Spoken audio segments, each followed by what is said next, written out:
ಮಕ್ಕಳಾದ ನಾನು ಸರ್ಕಾರ SBNGHS ಶಾಲೆಯ ತಳೇವಾಡ ಶಾಲೆಯ ತಾಲೂಕು ಕೋಲಾರ ಜಿಲ್ಲೆ ವಿಜಯಪುರ ಶಾಲೆಯ ವಿದ್ಯಾರ್ಥಿಯಾಗಿದ್ದು 2024-25ನೇ ಸಾಲಿನ ಶಾಲಾ ಸಂಸತ್ತಿನ ಮಹಿಳಾ ಪ್ರತಿನಿಧಿಯಾಗಿ ಮಂತ್ರಿಯಾಗಿದ್ದು ನನಗೆ ವಹಿಸಿಕೊಟ್ಟ ಇಲಾಖೆಯ ಎಲ್ಲ ಕೆಲಸ ಕಾರ್ಯಗಳನ್ನು ಪ್ರಾಮಾಣಿಕತೆಯಿಂದ ಶ್ರದ್ಧೆಯಿಂದ ಹಾಗೂ ನಮ್ರತಾ ಭಾವನೆಯಿಂದ ಕರ್ತವ್ಯ ನಿರ್ವಹಿಸುತ್ತೇನೆಂದು ಹಾಗೂ ಈ ವಿದ್ಯಾಲಯದ ನೀತಿ ನಿಯಮಗಳ ಪರಿಪಾಲನೆ ಮತ್ತು ಪ್ರತಿರಕ್ಷಣೆ ಮಾಡುತ್ತೇನೆ. ಶಾಲೆಯ ಎಲ್ಲ ವಿದ್ಯಾರ್ಥಿಗಳನ್ನು ಸಹೋದರ ಸಹೋದರಿಯಂತೆ ಕಾಣುತ್ತೇನೆ ಹಾಗೂ ಎಲ್ಲರೂ ಶಾಲೆಯ ಎಲ್ಲ ಚಟುವಟಿಕೆಗಳಲ್ಲಿ ಸಕ್ರಿಯವಾಗಿ ಪಾಲ್ಗೊಳ್ಳಲು ಪ್ರೋತ್ಸಾಹಿಸುತ್ತೇನೆ.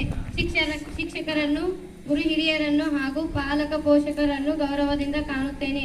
ಶಾಲೆ ಮತ್ತು ತಂದೆ ತಾಯಿಗಳಿಗೆ ಗೌರವ ತರುವಂತೆ ಕಾರ್ಯ ಮಾಡುತ್ತೇನೆ ಎಂದು ದೇವರ ಹೆಸರಿನಲ್ಲಿ ಪ್ರಮಾಣ ಮಾಡುತ್ತೇನೆ.